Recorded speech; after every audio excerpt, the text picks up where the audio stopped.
أني أنا مش حنزل البلد ولا حاجة عنديكم غير لما أجيب روح يا سعفان.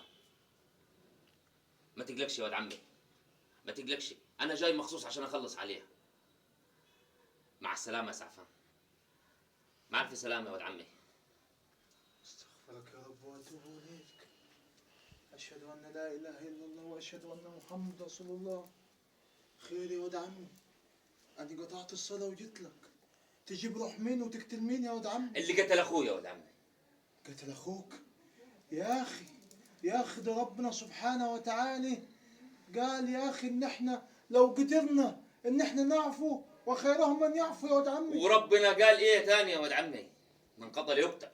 من قتل يقتل معاك، بس واخرته عيالك اللي في البلد، اللي نفسك يطلع دكتور واللي نفسك يطلع مهندس. وعيون الناس. عيون الناس يا سيدي ربك سبحانه وتعالى يتولانا ويقدرنا عليهم. من يوم ما أخويا اتقتل وعيون الناس مش سايباني. عيون الناس بتقتلني يا ولد عمي. يا ولد عمي استهدى بالله واعرف ربنا سبحانه وتعالى وخيرهم من يعفو يا ولد عمي. يا ولد عمي مش قادر اشوفهم قدامي وانا مش عارف اخد بطار اخوي. اسمعني، محدش قال لك يا ولد عمي ان انت هيتقدموا للمحاكمه. في قانون في البلد. قانون البلد وقانوننا. واخويا اللي اتقتل، اخويا اتقتل قدامي. مصيرهم يتحكم عليهم. ويتحكم عليهم، بس برضه مش هيموتوا زي ما مات هو موت اخويا. هيضربوهم بالنار. لا، هياخدوا اعدام.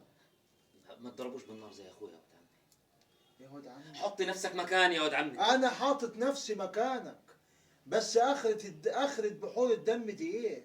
انت هتقتله وهم هيطلعوا واحد يقتلك ويقتل عيالك وانت تقتل عيالهم وعيالهم يقتلوا عيالك، واخرتها ايه؟ اخرتها ايه؟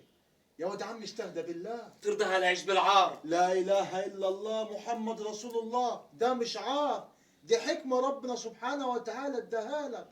قال في كتابه العزيز يؤتي الحكمة من يشاء. استهدى بالله يا ولد عمي وارجع لربنا سبحانه وتعالى وسيب القانون ياخد مجراه. يا ولد عمي احنا مهما عملنا ومهما سوينا ما هنقدروش نوقفوا بحور الدم دي الا لما تيجي مننا احنا. سيب البلد لاصحاب البلد وسيب القانون ياخد مجراه يا ولد عمي. هيعايروا عيالي.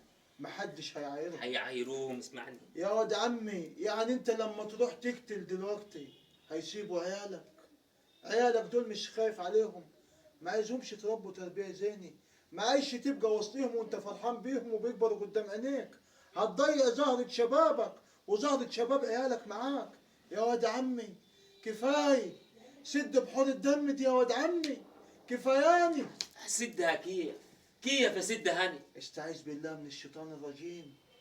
واحنا في قانون في البلد، نبقى نتكلم مع الحكومة ونخلي الحكومة هي اللي تجيب لنا حقنا. كفاية يا ولد عمي، كفاية خلينا نعيش الكم يوم اللي باقي لنا في الدنيا دي مرتاحين البال. ولا انت عاجبك الشحططة والمرمطة اللي في بلاد الله كل شوية دي؟ الحقوا فلان مات، الحقوا فلان اتقتل، واخرتها يا ولد عمي بالله عليك سكت عليك محمد. يا ولد عم احنا اتولدنا وتلاقينا جدودنا كده، احنا هنغير اللي حصل؟ بايدينا نغير، بايدينا يا ولد عمي. كيف؟ بالحكمة يا ولد عمي والتروي. مش كل ما مشكلة تحصل على سبب تافه تقوم عيط عليه ويقوم دم عليه. سد بحوض الدم دي لو قدرك ربنا، سدها وكفاية يا ولد عمي، كفاية.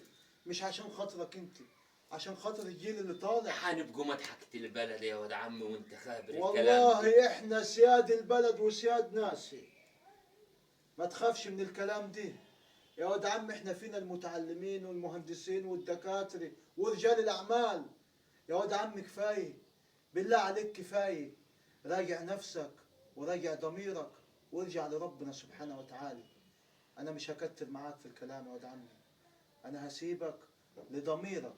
بس حط في بالك حاجة واحدة بس، مش أنا ولا أنت. حط في بالك الجيل اللي طالع يا ولد عمي. ربنا يهديك على نفسك. لا حول ولا قوة. السلام عليكم. مع السلامة. الله يسلمك.